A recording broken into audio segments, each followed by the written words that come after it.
Hey, what's going on, everybody? This is Ty. And this is Joe. Welcome back to the 2B podcast. That's right. We're two Black educators, which you should already know. We're into episode 16, and we live in Boston, Woo! and we are seeking Black excellence, and we are going to find so much Black excellence in this episode this week. Joe, tell them a little bit more. Yo, the Black excellence is dripping, straight dripping. And let me tell you, it is in the form of my favorite form, two Black women. And they are going to be showing us Black excellence, not just in themselves, but how you yourself can embody some Black excellence and just general excellence as well when you are looking for your job and in submitting your resume. So we are super excited, excited. Oh my goodness. And it's July 16th, 2020. I know for some people, the days have continuously been running together. So you always like to start with that. And before we get started, I want to make sure you know that you should be following us at 2B Podcast. That's at the number 2BE Podcast on all social media platforms. And of course, if you're listening live to this, you can hear us on every podcast platform that's out there. Spotify, Google Podcasts, Apple Podcasts. We're all over. Yes. I'm not gonna lie, that never gets old. That never, ever gets old. It feels really good. And you said 16 weeks. Y'all, you have been supporting us for 4 months. Ooh. 4 months. We have been on the air for 4 months. Ty, happy to be 4-month anniversary. I appreciate that. Partner in crime right there. Right? Yeah. This is so cool. This is so cool. So I have some not so cool news. Let's dive right into it. Yes. So we have a new company to boycott. There's a long list. I mean, it just isn't it interesting that in the midst of the pandemic, in the midst of us fighting for our rights in so many areas, these companies, their CEOs, their employees, they just continue to keep putting their foot in their mouth. In their mouth. So Goya decided that they wanted to make known how great a leader they think Donald Trump is. They decided that right now was a very appropriate time to say yes. Hey, especially that July 4th speech, that was really a way to bring us all together and unite us. Like, I don't know where they're getting this great leadership from. We're all entitled to our own opinions, but opinions have and actions have consequences. Mm-hmm. So as a physics teacher, I might say equal and opposite reactions. So, you want to do this. Okay. I'm going to back out. Exactly. And that's exactly where I want to step in and let you know. So I actually have some Goya in my house. We have some black beans, right? Same. I got the spice. Right. And since we already bought them, I saw some people throwing them out, which if that's what you want to do, by all means, but you already paid for it. So they already have your money. So at this point, once we run out of those items, we'll no longer be supporting Goya, which is fine. Because one thing that I'm happy to really see is that it's one thing to take a stance, to complain, to feel like your voice is not being heard. It's another thing to then take action to try to correct or maneuver in a way that supports your community. So I've shared and seen a few different Black-owned brands and a few people from our Latinx community, our brothers and sisters over there that have started their own seasonings and so on brands that we've shared on our 2B Instagram page and Facebook page. And we will continue to do so because we want to give you a solution to the problem. No more Goya. We're going to fill in that space with something Black-owned, Latinx-owned, and we're going to make it happen. 100%, because it's not just about complaining. It's about filling that void. We understand that it's difficult to just say, all right, cancel and not have something to replace. So don't worry, we got you. So if you're not following us, again, if you want to see the options that we've put forth, make sure you're following us at 2B Podcast at Facebook, Instagram, Twitter, and YouTube. Right. And so actually, Ty, I also want to comment on how'd you know that was coming? How'd you know that was coming? Yo, you're looking mighty fly today. Thank you. Wow, what is this? Oh. Listen, because we have the resume writers, the interview specialists on the podcast today, and Latoya and Jheneal, I felt like as a teacher, we're always looking to model for our students, right? Not just tell them, but show them. So in that same vein, when we had our 2B podcast where we talked about the 100K in May run that we were doing, I wore my athletic outfit. Now we're talking about interviews and resumes. I wanted to come professionally dressed to impress, that is. Came through dripping. Drip, drip. Came through dripping. Yes, you look great. You look great. And I heard that tie might have a little memory tied to it.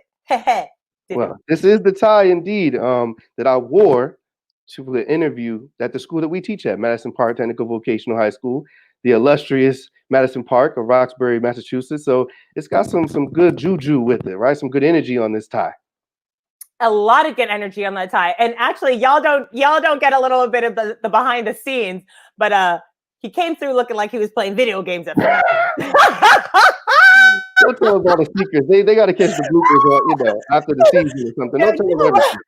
But the reason I bring it up is because we've spoken about how people come through to their interviews talking about this isn't appropriate. And actually, we were having a whole conversation about where is the line of professionalism and racism? When is it that we're not trying to oppress you, but we are trying to hold a high standard of what our environment is going to look like in this professional setting? Certainly. I think that line gets blurred sometimes because there are certain things that I do believe we should have a certain level of decorum for, and there are other areas that should not be policed. And I think one of the areas that we talked about is hair, right? In particular, that both of us have long hair, right? Long hair don't care. And our hair grows naturally from our head. There's no reason that the way our hair grows naturally from our head should be policed or seen as unkept or unprofessional in any way. I know that there are some industries and even some colleges and universities, and I'm going to call out my own university, Hampton University, whereas our MBA department or school, they still have a policy where graduates cannot graduate with locks, right? That's the young men that is specifically. So, right, the same face I made. And I said, what? At Hampton? At a historically Black college university. But we have to do better. So, it's something that we have to consistently make sure that we are speaking up about, because there's, again, no reason that your hair should be policed. Your hair is your hair, right? 100%. 100%. That's your crown. And I think I think it needs to be expressed that professionalism is steeped in white supremacist culture, like what we define as professional. However, I do think it's important to name that there are certain things that are just appropriate. I think time and place need to be considered in what you wear and when you wear it and how you wear it. So the big one for me, and actually I said this at my school when they decided that they were going to have a no do-rag policy, was I think that is perpetuating white supremacist culture, because why can't I wear a do-rag to school?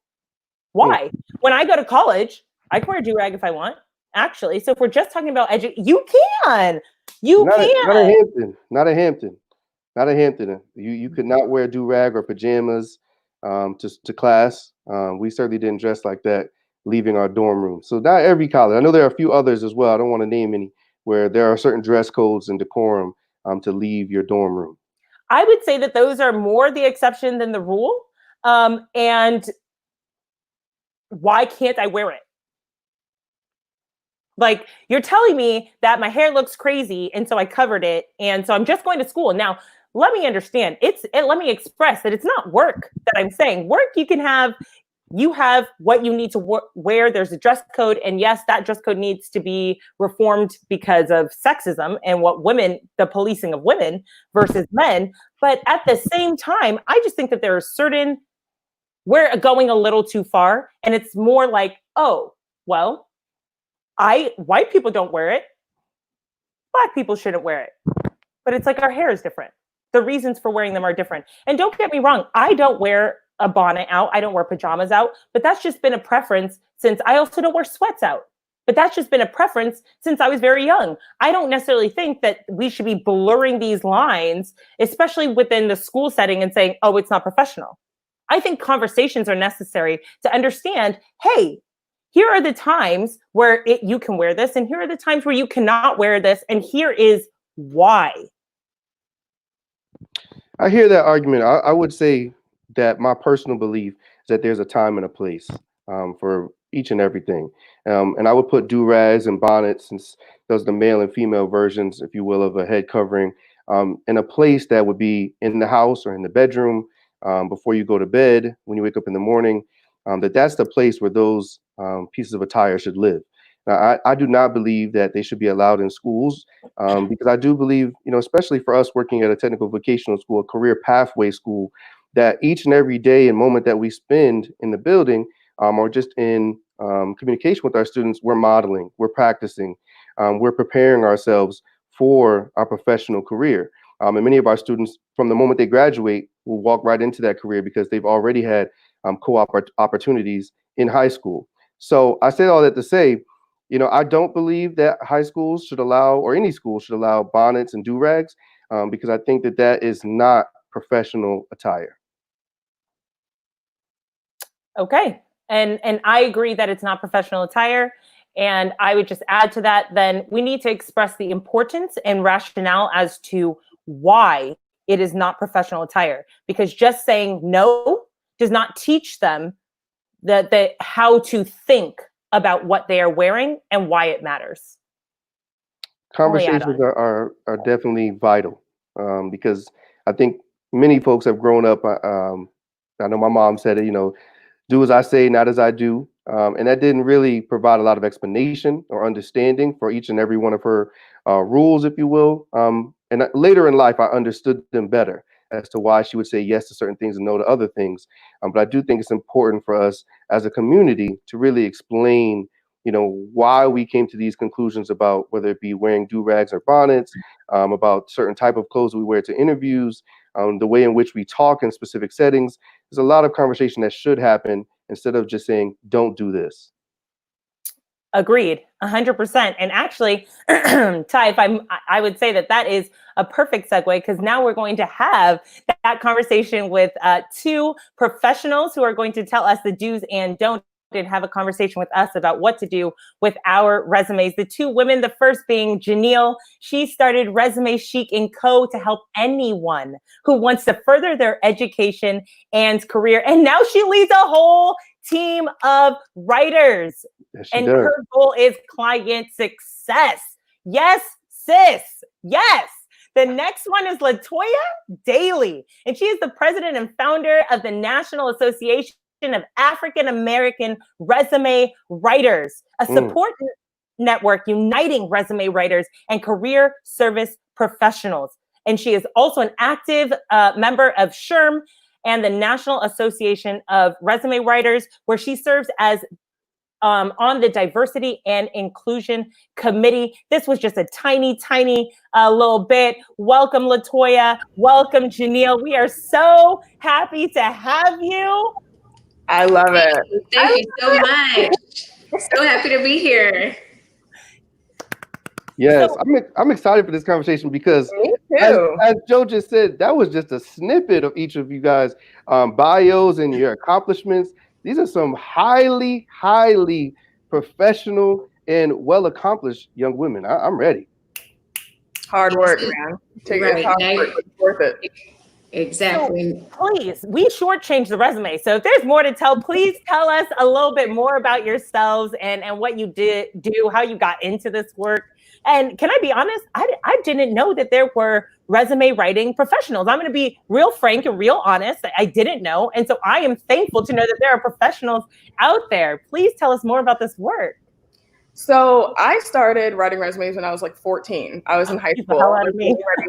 And Ty, I know you know Mass Mutual, they have that internship. So I started then. Yes. And a couple of people reached out to me to write their resume, like senior year of high school, something like that. So I've been writing resumes forever, but I started doing it professionally in 2016 and getting paid for it. And I realized like there really was a need for it because just like you said, Joe, a lot of folks don't know that they need a resume. Wait, they don't even know they need a resume? They don't even know they need a resume. And the ones that they have are not good. I'm being honest. We have to teach each other to do better, right? We have to think about it.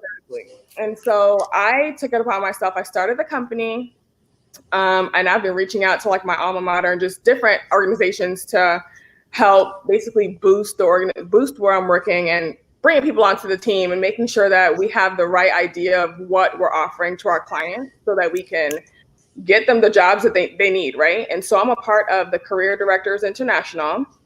I'm a vice president of the National Association of African American Resume Writers. You try to say that 3 times fast. And I am a certified professional resume writer. That's I earned that in 2016 as well, and part of the Professional Association of Resume Writers and Career Coaches. And I just got my career coach designation. Woo! Accolades. Black excellence. Major accolades. Black Yeah. excellence. Woo! Certification just dripping. Yes, we love to hear it. Mm-hmm. Black excellence in the house. Well, my name is Latoya Dailey. I have been I've been working in the human resources field for the last 10 years. It's been very rewarding to me. I found my career path, and that's actually how I got introduced to resume writing.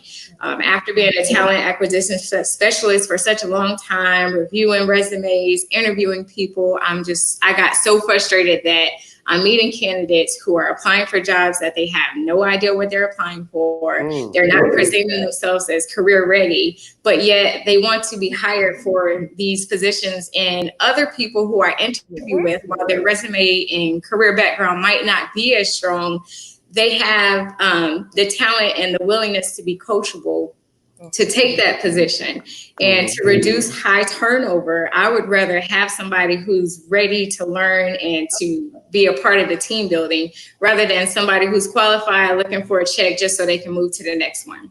So that's how I got introduced to resume writing. I've started Dailey Innovations, which is my baby, back in 2018 as a resume writer and a business improvement consultant, where we just help startups get their HR department off the ground. And then from a lot of the recent events, you can say, it kind of fueled the fire to start the National Association of African American Resume Writers. And from I would say a social network on Facebook to the organization that it is today. And we're really happy and excited, and like we're just grasping all of the energy that comes along with it, because this is a roller coaster ride, but we're enjoying every moment of it. Let me tell you how important networking is with getting a job. Latoya reached out to me on Instagram. Blog every single day. We're building this, organization from ground up. We know what the people need. Really, honestly, networking is so huge. And I just asked the question, I'm like, hey, I want to be an admin in the Facebook group. And now we're building this potentially nonprofit situation. And I'm like, it was an Instagram conversation. Right. I just love to see that it blossomed into something so much more. And I'm happy to be working with you, Toya. Oh, thank you so much. You're the best VP ever. All right, so you guys, go ahead. I just wanted to highlight one of our listeners that tuned in with the comment, T.E. Anderson, and she said, when we learn and know something, we are supposed to teach. Thank you, young ladies and hosts. And I couldn't echo that sentiment anymore, because really and truly, we have to share the information that we gather. And too often, I think that we learn something and we keep it to ourselves. We feel like we have to hold on to this information, when in actuality, we should be spreading this information to our community. Start with our family members and then spread it out into our community. So it's important. And I really want to commend you, before we go any further, both of you, for seeing a need and then taking action. We've been talking about that for weeks now, about how when we see a need, don't wait for someone else. It's upon us. It's important for us to take that first step. Right. Speaking on that, I've had people come up to me and they are very proud of the initiatives that we're taking. And they're like, I thought about doing this like 10 years ago. I thought about doing it 5 years ago, but they never took the action. And I'm like, we'll be happy to have you. However, I don't know what else to tell you. We can equip you on the way. I wish you would have took action a long time ago. Like we, as Right. in the Black community, and especially as minority group, we need this information in our communities because they expect so much of us. We already have to go through racial bias in the hiring process. And then to not be able to know how to navigate that hiring process because everyone is keeping the information for themselves. It just creates a further disadvantage for us. And I think this is the perfect opportunity to educate our own and grow from the inside out. And you know what, to touch on that, people not knowing their resources, a lot of resume writers actually do free consults. And I know with ours, we walk you through every single step of your resume of what you need to improve. Even if you can't afford it, take advantage of the free stuff. Yeah. I have no issue sitting with someone 20, 30 minutes and just having a conversation about where they can go with their resume, what they can do, applicant tracking software, who to talk to, it's so easy for me. It literally just rolls off the tongue. And I'm always willing to help. So it's like, take advantage of those free resources that are there for you. That's amazing. Do y'all currently work with youth? I work with recent graduates, so high school graduates, people that are looking for internships as well. So it's not necessarily that you have to have an extensive career history in order to have a resume written. If you do things like services or you're a part of any associations at your university, there are things that we can pull out as career strategists and make your resume speak more and the skills that you've equipped, even though you haven't earned $1 for it. Right. No, the reason everybody knows, I'm always trying to plug Madison, our schools somewhere, somehow. And a big thing is, they have to work on resumes. A lot of them have to work on resume writings. They have a little career fair and they need to be prepared and they need to know how to write a resume. Right. So I'm asking just to know, do y'all do resume? I'm sensing a collaboration. Is this a collaboration effort? Yes, I also do resumes for kids coming out of high school, kids who are in undergrad, new graduates or new college graduates. We work with them as well. We're primarily working with the professionals, early professionals, mid-level professionals, and so on. But yeah, we do work with the kids. I feel like you guys have started to touch on this, but I really want to make sure we hone in and really give our listeners a clear understanding of what it means to be a resume writer. Like, what does that consist of? Is it just simply I send you my resume and say, hey, make it better? Or is it more entailed than that? I am a career ninja trapeze artist, okay? Seriously, when I work with a client, to be honest with you, we start the conversation off. We have to see if we're a good fit. So we're having a review of your resume. And then we go into what we like to call a discovery review. So you have to fill out a questionnaire. And then we take it to the next level and we have a 60-minute conversation with you, 60 to 90 minutes, to uncover your skills, your knowledge, your abilities. We want to see what is transferable. We want to pull out some of those results that you have, anything qualitative or quantitative, because that's really going to sell. That's really going to position you for success in that job search process and making sure that you're locking down that interview. So I will say this, a good resume writer will talk about your experiences. A great resume writer will tie those experiences to the job, and a master resume writer is going to talk about, again, your achievements, experience, transferable skills, and essentially it's a marketing document that has a unique selling proposition to make a recruiter or hiring manager want to grab you out of the stack. I mean, you're talking about thousands and thousands of candidates. Why should they pick you? So we're answering that question. Right. Correct. I ditto everything Jen said. Process is very much the same. Where if you need to start with at first interviewing with your client just to make sure that what they're going for, you're able to help them achieve that. There are some resume writers that are, spectacular dealing with administrative roles, and there are others who thrive with federal or government resumes, and then there are that are more technical who have to use the terminology of the healthcare industry or engineering. And a lot of times there is no one resume writer that fits all, unless you're like the master resume writer. And you're going to pay for those. So the discovery process is very important. And then, of course, tailoring it not only to be eye-catching to a recruiter, because once the resume is actually pulled, if it can make it through the ATS system, then you have like 10 seconds to capture their attention from the header, and they're going to jump down to your qualification. And if you get that part, then they will go back to your work history to see if you qualify. But those are a lot of strategies that resume writers have to endure and be aware of when they are crafting your document. So can I jump in real quick? Toya threw out their applicant or ATS system. And a lot of folks don't have any idea what that means. So I certainly didn't. Please explain.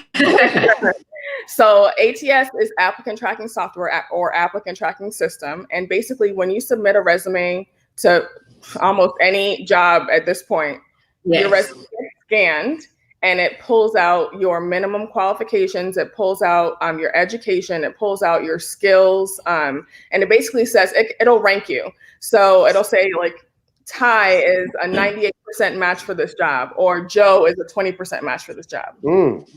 Right. Most likely, Ty is going to get the interview because Ty is closer to what they're looking for. And so nowadays with applicant tracking software, you can even take it a step further. We encourage our folks to have like our LinkedIn URL on there, because applicant tracking software can scan your LinkedIn and your resume simultaneously. Oh, wow. And so let's say it's between me and Toya, and we have the same exact qualifications, same work history, same everything. And I have a LinkedIn profile on my resume and she doesn't. I'm more likely going to get the interview just because they can see twice the hits. Twice the hits for keywords, your qualifications, and they can actually see that you're a human being. Correct. And not a bot. So with LinkedIn, you have your photo, you can talk about your personal summary. You can go, so much more. Your LinkedIn profile is supposed to be a more robust version of your resume anyway. So if they pull up your resume on this side and they have your LinkedIn right next to it, they can say, oh, I might want to talk to Jheneal. She put in there that, she likes to hang out with her kids. She seems like a normal human being. Maybe I'll talk to her. Yeah. Wow. If you're little things. Yeah. If you're looking for employment opportunities and you are not using LinkedIn, you are doing yourself a disadvantage. And I highly encourage you to. It's a very effective marketing tool, especially in 2020. Wow. I have already been enlightened by you, Latoya and Jen, because I thought I was just competing against other applicants. I didn't know I had to beat the computer first. It's almost like playing a video game. I got to beat the computer to get to the level to even just face other applicants. Wow. You as the candidate don't have to fight that. That's what you hire us to do. So we make you go ahead. You sit back and have your lemonade. We'll do all the ninja fighting for you. So all you have to do is make sure you answer the phone when the interviewers call you. That's it. Good plug, Toya. I got it now. I got it. I like how you work. I like it. And so do you assist people with LinkedIn's with because I, for example, don't have a LinkedIn. And so if I came, would you be like, and here's how to make your LinkedIn look good too? My company, I don't do LinkedIn coaching. If you do not have a LinkedIn URL, I will strongly encourage you to do one. But at the same time, it will depend on the industry that you're looking for. Some industries can care less whether you have a LinkedIn or not, because they're not going to get there. They just want to see your resume and your cover letter and other credentials that you bring to the table. Other they may want to dig a little bit further, and they'll start researching your online profiles. And that's where your LinkedIn and your Facebook or your Indeed resumes will come up. And that's where you will be judged secondhand. Okay. Yeah. Jeez. It's time for you to get your profile together, Joe. Okay. And to Latoya, to your point, and maybe I'm incorrect, I have a LinkedIn page, but I seldom use it. I don't update it much. But I feel like, at least from my experience in the education realm, that's not necessarily a major player in terms of the interview process in education, just because I think we work a little bit differently. Even the way in which our jobs are posted are generally either through the district website or Up here in Massachusetts, we have something called Pool Spring, so it's not necessarily going to be found on like Indeed or Monster.com for us. Right. So in some, like I was saying before, some industries, it wouldn't be as effective. It just all. So if for an educator, it will be a great outlook for networking opportunities. If you want to build and connect with people in your industry, if you want to find a mentorship program, or you're looking for clientele for maybe a university or something that you're trying to do, or if you need to market a webinar, then those opportunities will be there for you. But if you don't have, if you don't use it on a regular basis, I say it's completely fine. Me personally, I use mine when I have to network. Okay. But I do make sure that I go in to, put an update on every once in a while, just to make sure my profile doesn't go stale. Yeah. It's funny, I'm very active on LinkedIn, but I use it more so for networking than anything else. So I am just having conversations with other resume writers or folks who are, especially now with COVID taking over the world, literally. I'm just reaching out to folks who have their little green banner that says, looking for work, offering free resume reviews and things like that. But to back up to your question, our company actually does do LinkedIn profiles. We literally transform your LinkedIn. And if you didn't know, your resume and your LinkedIn should not be identical. I did so not. A lot of folks like to copy and paste their resume to their LinkedIn. Do not do this. Do not do that. All right. I know nothing. Do not do that. So when we actually revamp your LinkedIn, you get a custom background. You get your headline done, which is actually your value proposition. Why should I visit your page? In that little snippet, it's going to tell, instead of saying that you're just an educator, not just an educator, sorry, that you're an educator, it'll say something like molding the minds of 5,000 kids per year, something along those lines. That's more catchy line, yes.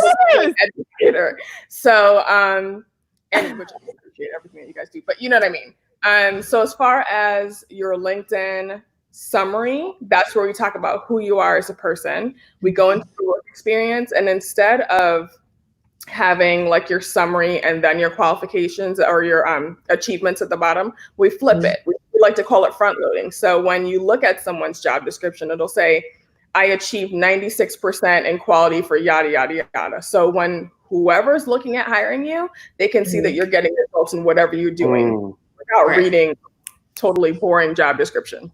Right. So this is and how just I was going to say, to distinguish I want to say the main difference between a resume and a LinkedIn profile. The LinkedIn profile is more personable than your resume. Your resume will just be accomplished oriented. It's strictly about work and what you can do.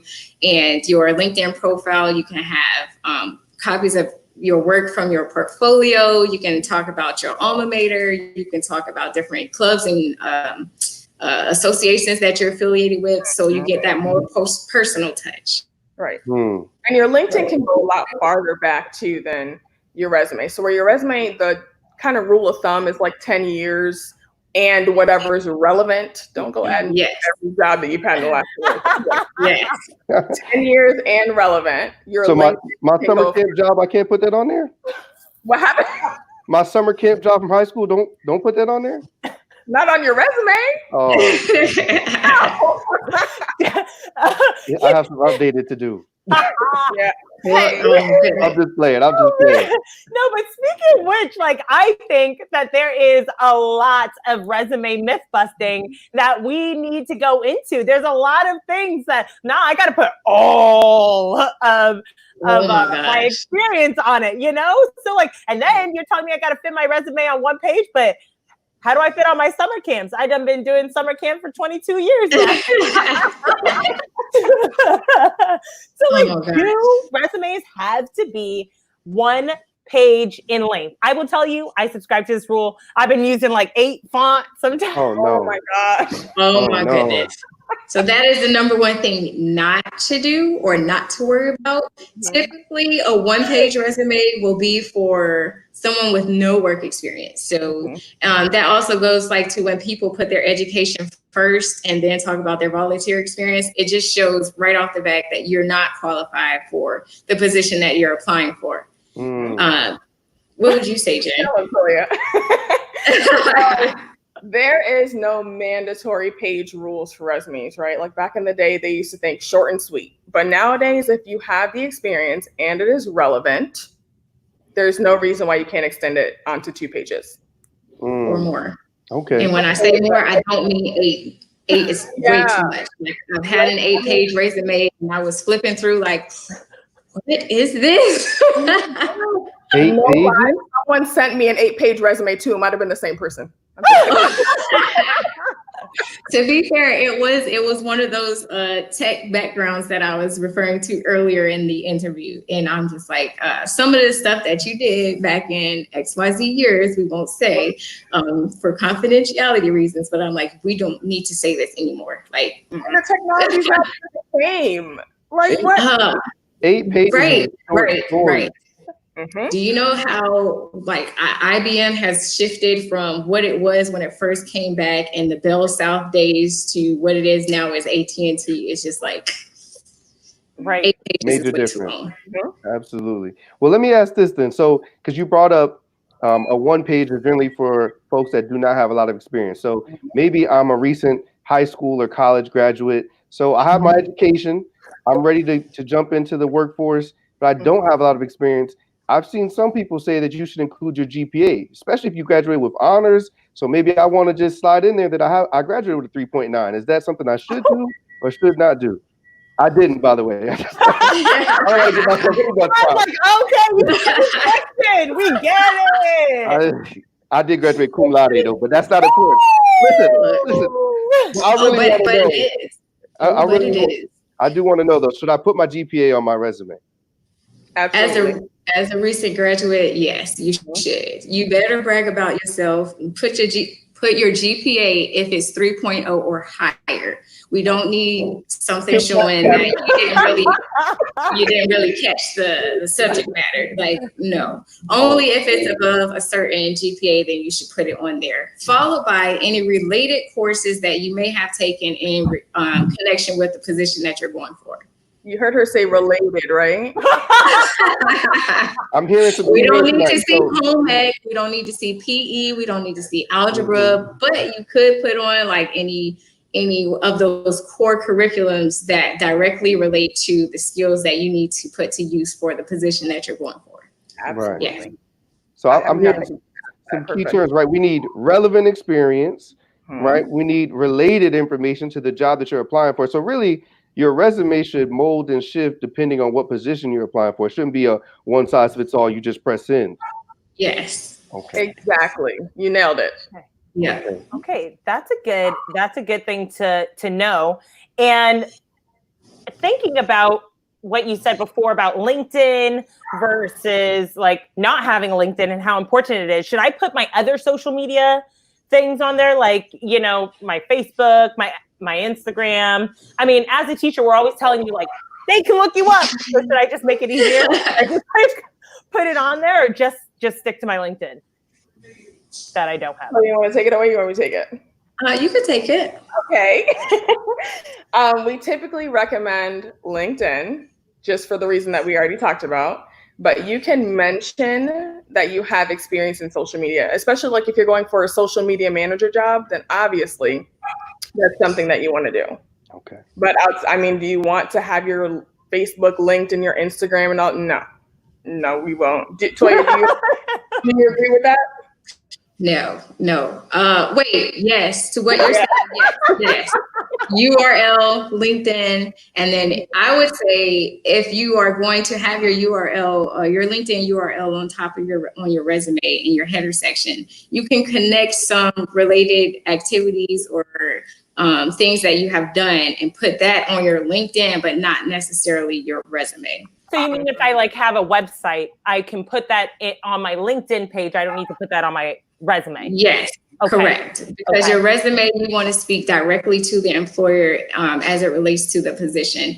If you want to show them accolades and different portfolios that you have compiled over the years, that is something key that you can tie into your LinkedIn page. But to keep the simplicity of the resume, and of course, as we run it through the ATS system, we would try to refrain from putting too many hyperlinks in there. Agreed. Good. Okay. Good. So on the same page, but a different subject, I also want to touch on email addresses. It is very important, if you have not created a professional email address to associate with your resume, that you do one immediately. So when we as recruiters are pulling your resume and it says Jane Doe twerk master for life at gmail.com, we're gonna no, we're not doing that. Next, we're not doing it. But we will hire Jane Doe CBA at gmail.com. Like, that is one of those things that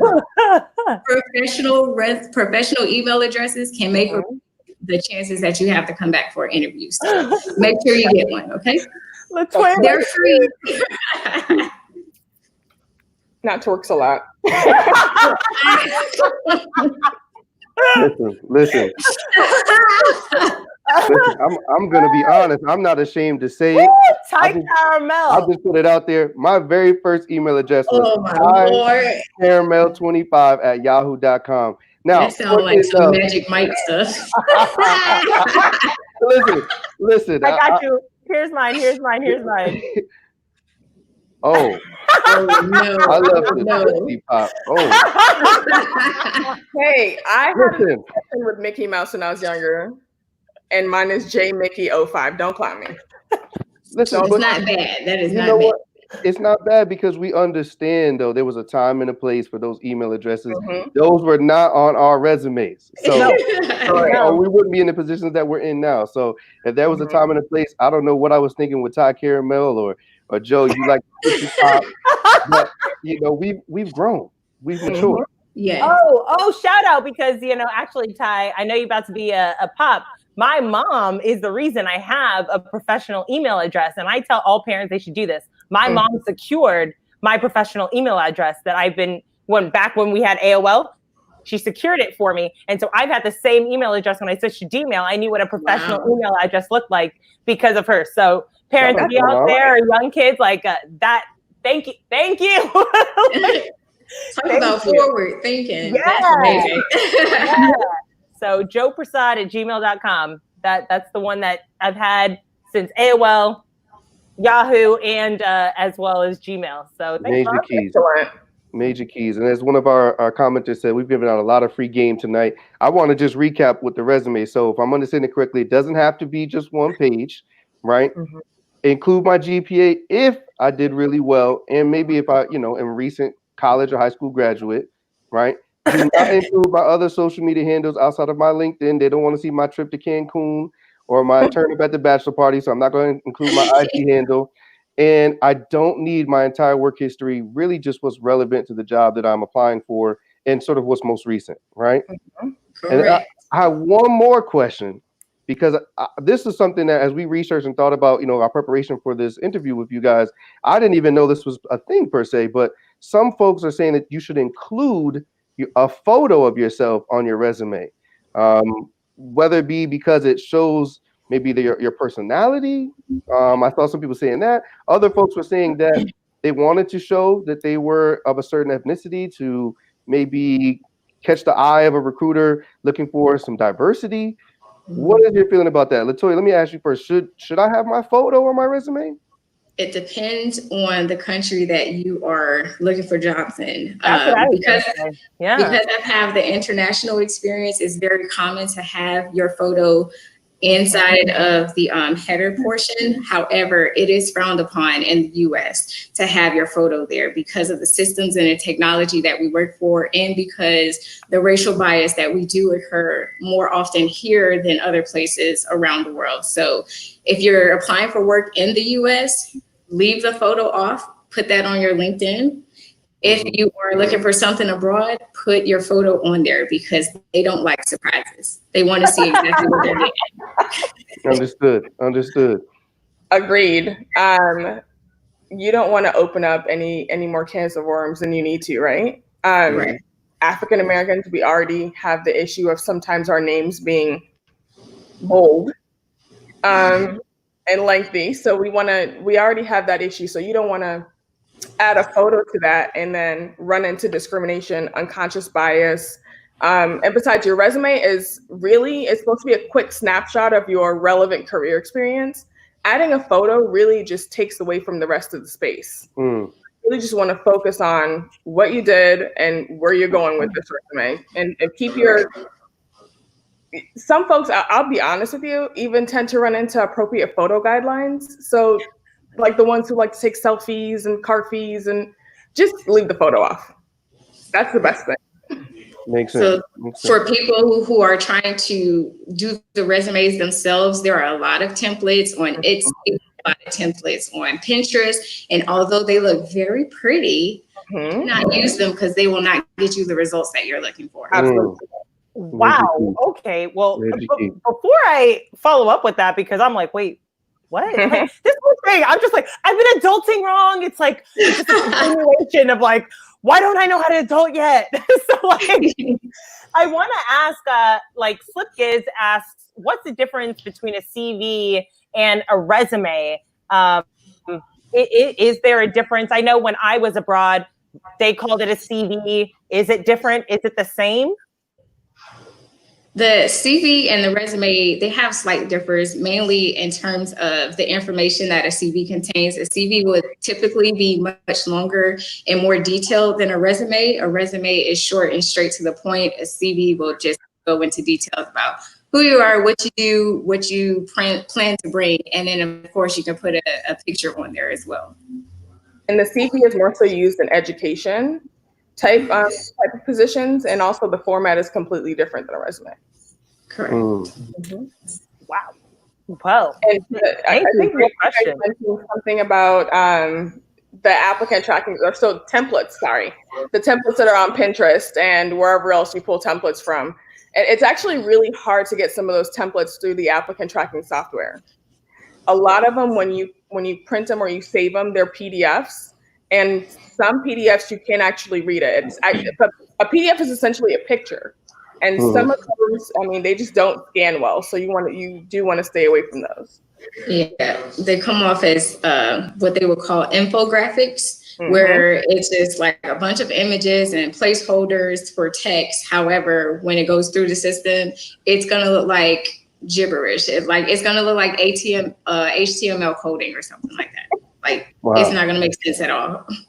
I actually scanned a guy's resume, and oh boy, his education was in the middle where his skills, it was kind of like overlapping words. He had a table that was kind of off to the right that he had no idea was even there. But when you scan it, that's just what comes up. Wow. Yeah. It's so unfortunate because they just, when I tell you that all the information out here, they say, make your resume look good. That's what they tell you. That's why these templates are out here, because I'm like, I thought it had to look pretty. It looks pretty on the, I want to say they're not the receiving it. On the sending end, it looks pretty, but what you send to me is not going to look the same as what you're seeing. Oh man. So I guess the last common question, what is a cover letter for? Like, is it a waste of my time? It seems How long redundant. is this supposed to be? Right? Like, do I have to address it to? Who do I address it to? Like, do they even read hiring committee? What are these things? To whom it may concern. Oh, Lord, just Not into that. It's so long. So much debate about whether or not you actually include a cover letter. You're supposed to include a cover letter if you know the person that you're going to be interviewing with, or that you're going to be submitting your resume to, or if the position actually asks for one. But a lot of candidates don't upload a cover letter for whatever reason, because they think, same common misconception, that people don't read it. So if that's a common misconception, you want to step out and be the uncommon person. submit the cover letter, make sure it's great, because if all the other candidates over here don't have it and you do, and you have a fabulous resume, again, more likely to get an interview. Correct. I would add, in terms of a cover letter, the information that you contain in there would be the information that you can't necessarily fit into your resume, A, because there's not enough space for it, and B, it may be off topic. So the cover letter would be a perfect opportunity to explain why you're transitioning from the healthcare industry to a human resource role, or what happened between 2005 and 2010 where there's nothing on your resume, or those type of things. It's basically your chance to explain what they're going to see when they pick up your resume. Okay, this is the part where I can give a little sneaky peek to like who I am. Yes, a little bit, like a little bit. Teeny bit. You still want to make sure your cover letter still contains those same keywords that they're looking for in the job descriptions, to make sure that you still get hits, because you still have to upload that into their system, whether it's through Indeed or the company website directly. You never know who's going to read and who's not going to read. So just to make sure you always have one, it's better than not having one. And don't address it to whom it may concern. Right. I'm guilty. I would say a hiring manager, or even if you put the highest person in the company, address it to someone. Yes. Don't address it to whom it may concern. Yeah. That's my tidbit. I won't be doing that any longer. Okay. Oh, and the faux pas keep rolling. Well, I want to transition because, okay, now assuming first of all, I hired a resume writer because I started with that because I listened to this podcast. And now you guys have done a fantabulous job, right? Where you have gotten me several interviews. My resume got through the computer system, the ATS. The recruiting manager has called me, set up these virtual interviews because we're still in the midst of the pandemic. I want to know, how do I set up my space? What should it look like around me, behind me, for my virtual interview to be successful? What are the norms? Do you want to lead, or? Sure. Okay. First of all, we always encourage you become familiar with your HR tech. You need to know what platform you're going to be using, whether it's GoToMeeting, HireVue, VidCruiter, JobBite, whatever it is, Zoom, Montage. There's a ton of them. We also suggest going on YouTube. Everyone loves YouTube, right? Checking out some of these platforms and trying to figure out, what are some of the common errors, so that if it happens, you run into it, you're able to quickly correct it. As far as your background, you want to have a solid wall behind you, or even something that, even the background that Latoya has. Okay. Keep it free of distractions. So we both failed already. What else? What case of influence? Your background is fine. I was like, come on! I wanted a case of influence, a library of influence. So we also say, get dressed from head to toe, right? Because a lot of times you feel more comfortable when you're dressed. Yes. Versus, the latter. you feel more confident when you're dressed from head to toe. Check your network connections. Make sure that you charge your devices. These are all tips that we talk to our clients about. What else? So eye contact when you're having that conversation.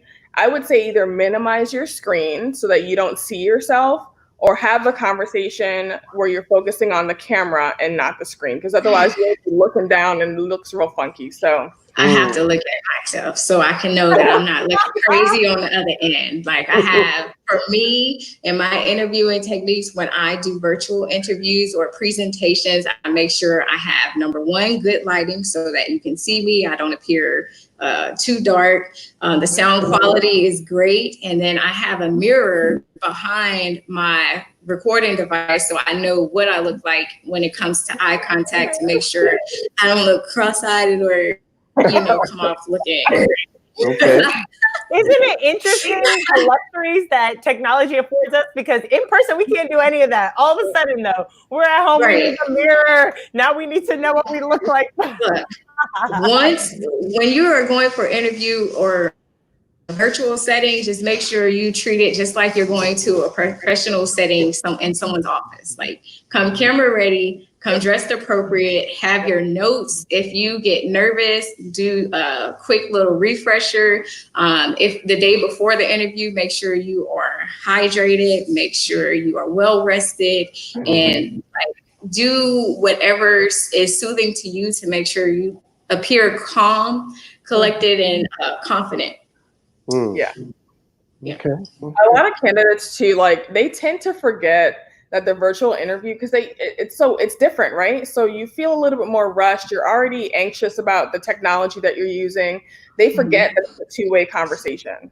So you still need to engage. That's how you show your personality, really, is by engaging, asking questions. It really is your moment to shine. So just taking a deep breath, finding whatever is soothing to you, like Latoya said. Sometimes you gotta burn a little candle, you know. Whatever. I have mine. I have my scent that I keep by me to calm me. Black owned too. Black owned. Whatever works for you. Whatever works for you. That is honestly amazing. That is amazing. And so I guess the last question, you know, we're coming on time. How do we vet these companies for their their discrimination practices or their anti-racistness when I'm in this interview? Take it away, Toya. So there are two ways, depending on your personality type. You can be very straightforward, or you can around the bush a little bit. But before you approach them and ask them about their stance of how they view everything in the world it is today, whether it's racism or diversity or inclusion, first thing I would recommend everyone do is research the company. Visit the company website, check out their about us, look up their mission, their values, because if the question that you are going to ask is already on their website, you don't want to ask that question because then it makes you look unprepared. So if the information is there, maybe when you get to the interview phase, you can ask them to elaborate on the meaning of it. If the information is not there, you can propose the question to say, I noticed, or I'm interested in working for a company who is like very hands-on with employee relations and that promotes a creative culture of inclusivity and how would I word it? Okay, so let me back up. Equity, maybe? Yeah, that you can ask them how. Put it like this. Like, what are some ways that I'll help my friend out. Yes. What are some ways that the company integrates diversity and inclusion into the company's culture? That's a really quick way to just ask, you know, what are some thoughts about that? Is that important to you? Yeah. And even a lot of companies nowadays too, what I noticed, they're doing the whole, we support the Blacks, we support the Black people, whatever, Amazon and all these other companies are doing it. So a lot of folks are very vocal about where they are right now, but if they're not, that's a quick question and just ask them. They should have some sort of diversity and inclusion going on. Right. Another way you can tell them before all of this, something. Yeah, you can also ask in a polite way, if I were to go out and mix and mingle with the team and poll some of your employees, how would they present you as being inclusive or, you know, very diverse with the culture that you present here? Because they can have a nice mission statement like Jen was saying, and they can say, oh, we support this and we support this. But if I talk to your employees, what do they have to say? Are they going to support everything that you are advocating for, or is it going to be a completely different story? Don't get started with a whole nother conversation. So don't ask an interview, do Black Lives Matter to you? Don't ask that. Yeah, that'll get you dismissed. Okay. You have to articulate it in a way they know what you're saying. It's kind of like when it comes to availability. And I just had a conversation with a client about knowing their rights in an interview as opposed to what's appropriate and what's inappropriate. Like if you're pregnant and you go for an interview, they can't ask you anything about your pregnancy. However, can ask you, do you have any dates coming up where you may not be available to perform the job? You know what they're hinting at, but they can't come outright and say it. So the same thing on our end. You don't want to just come outright and be like, what's your take on Black Lives Matter? But you can articulate it in another way to say, okay, this race issue is important. What is your stance from, you know, the inside out or whatever? Right. Thank you. I think that's a question. Like, I think people want to work at a place where they are valued and they feel like they are in a place where that matches their beliefs, right? That kind of comfort matters. And you don't want to be in a place where you're experiencing cognitive dissonance. But I think a lot of us shy away from even asking that question or asking questions that allude to our beliefs. So I think that was amazing to know that there is a palatable way to ask, and it's not inappropriate, that leads to you getting the answer that you wanted, to know whether it's a good fit or not. So it's important. I was going to say, it's important that you interview the employer just as they're going to interview you, because if it's not a good match, then you're just going to find yourself in an unhappy situation and you're going to be looking to transition out. And you're going to need a resume writer all over again. So save your money and interview correctly. But what if I want to become a resume writer? Is there any education that I can come to you for? I've heard this and I'm like, oh my goodness, y'all are amazing. But actually, before that, because that's transitioning out, and I want to know, we're Black women. And we know that Black women are making 62 cents to the dollar, Latinx women are making 54 cents to the dollar, and white women are making 79 cents to the dollar in comparison to the white male counterparts. How do women of color, and in this case, even white women, how do women advocate for higher wages during their interview, or make sure that that career is planning on paying women equally? So that's a great question. I think to answer that question, seasoned women who understand their value and what they bring to the company, they will enter a salary negotiation without any hesitation. They come in, they know what they want, they know what they will accept, they know the minimum that they will accept, and they are not hesitant to walk away from the negotiation. No matter how flattering the invitation may be on the table, they will leave it and find something else. However, I do feel that a majority of Black women, or the minority, we don't advocate for higher salaries for one or two reasons. The first reason would be because we haven't been taught how to negotiate properly, and we are conditioned to believe that anything received beyond the bare minimum is just a blessing and that we should. Or the second part of that would be, we don't advocate for higher salaries because we can't afford to lose the opportunity on the table because we're already at a disadvantage. So overcoming both of those limitations, if you learn how to negotiate and you understand the value that you bring, it wouldn't be, I'm not saying it's impossible or that's the end all be all answer to everything, but it will definitely help you learn how to enter negotiation tables. Win or lose, you have to be confident to advocate for yourself and speak up for your future. Man, woman, Black, white, you just have to be able to convey why you need what you're asking for. Because when you go to the interview, you're supposed to be selling yourself to the company of how you can solve their problem. At the same time, once you enter negotiations, you need to be able to explain to them why you should pay me more or give me more. And negotiations, to me, they're not always about a higher salary. There are some other things you can concede to or to compromise with. If you're not open to compromise, then you probably will have the door slammed on your negotiation a little bit sooner rather than later. So for myself, let's say I want a salary of $55,000 annually. They already expressed they only have a budget for 52. And I said, okay, well, because this company is like so reputable and this will be a great opportunity and an amazing factor to add to my resume of accolades and accomplishments, I'll take 52 if I can have an extra week of PTO, or if I can have a different job title. There are different things that you can negotiate with. So if you're open to compromise and you can convey that information, you should have no worries. What she said. Oh my gosh, I love it. I love it. I love it.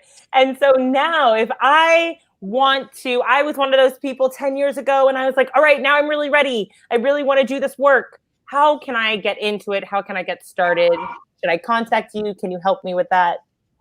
In terms of becoming a writer? Yeah, in terms of becoming a resume writer.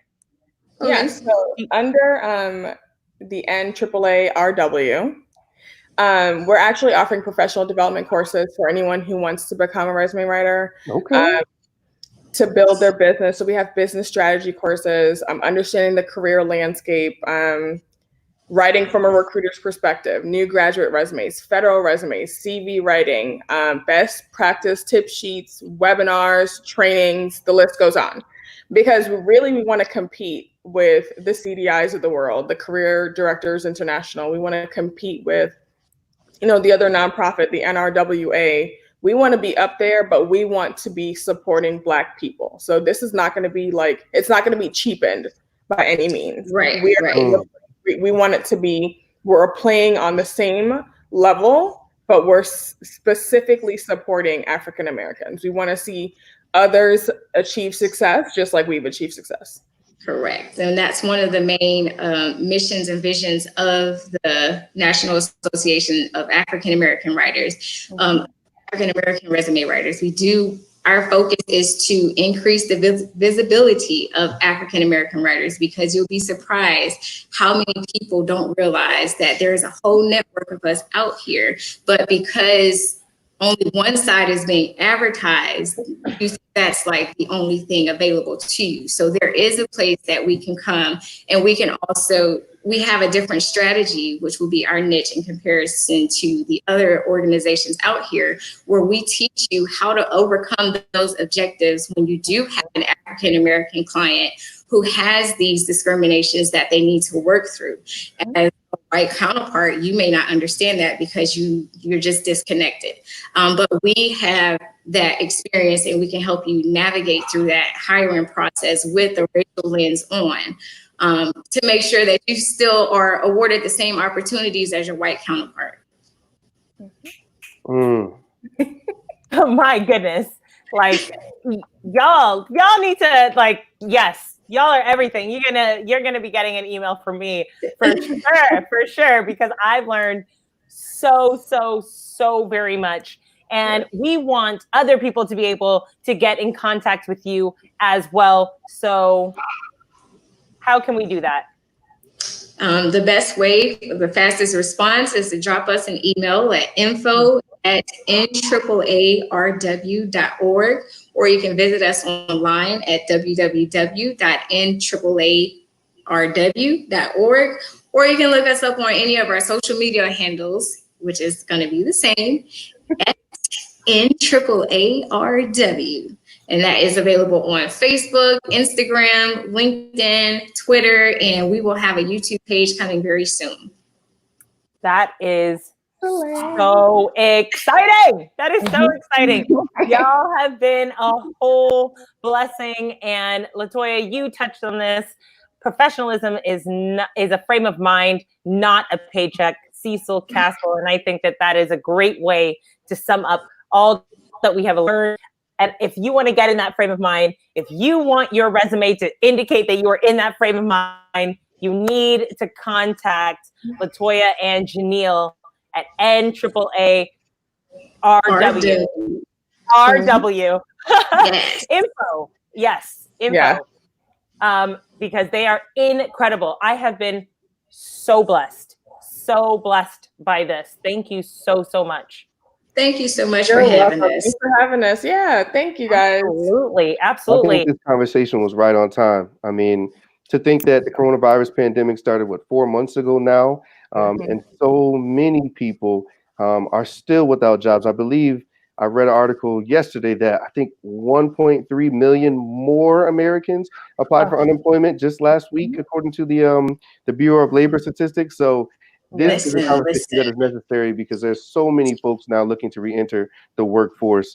I wanted to ask one last question because we always try to talk about, it's so much to be stressed about right now, right? The pandemic, the racial oppression, police brutality, kids, husband, wife, regular life, your job. I mean, there's so much that can really weigh you down. Jheneal, I'll start with you. What do you do to practice self-care? How do you decompress and let go? Woosah. So a couple of things. Have you guys heard of the 5 a.m. club? I have Yes. Yes. Okay. Robin Sharma. So he has his 20-20-20 rule. Exercise, reflect, and grow. So the first hour of your morning, those are some things that you should focus on. Do a quick 20-minute exercise, spend 20 minutes journaling, and spend 20 minutes reading about whatever. So for me, that's reading like my devotion in the morning, spending 20 minutes on my water or whatever that is. I also like to take daily walks with my toddler and watch Harry Potter. Don't judge me. Don't. Oh, no, just talking about how much I love Harry Potter. Yes. Well, for myself, I like to meditate. I am a heavy believer in clearing my thoughts so that my day is not going to start off like in a rat race, but it can gradually increase instead of just, oh my God, I woke up, I'm stressed, I'm doing this, I'm doing that, and everything seems to run together. One way that helps me meditate, I do believe in aromatherapy. So I have a lot of scents and fragrances that I like to burn to keep my chi. Another thing that I do, I will step outside of the house because sheltering in place can become overwhelming and it can feel like suffocating. So I will step outside on my porch. I will walk to the mailbox. I have a nice fenced-in backyard where I'm working on building an oasis so I can step out and feel like I am. Yes. Can I come to the oasis? Yeah, you can. And I will wear my mask. I'm ready. You can join us for tea time. The last thing I do, I make sure, what's that? Little finger sandwiches too. Oh yes, cut them up real small, take the edges off, just how you like it. The last thing I do, because I have so many obligations on the professional side, I make sure that I make time for my family. So I want to make sure that my toddlers get the mommy time, my husband gets wifey time, and I get my own time. Yeah. So those are three things that I practice in order, to make sure I don't lose myself during this pandemic. Self-care is so important. And once again, I'm going to reiterate, and I'm going to even drop a hammer of a little bit of research. Yo, guys, Lisa Kahn says, she's an economist, and she says that getting a job in a recession can take you nearly 2 decades to catch up with somebody who got a job out of a recession. It is important. It is important that you take the steps necessary to secure yourself an excellent job during this time.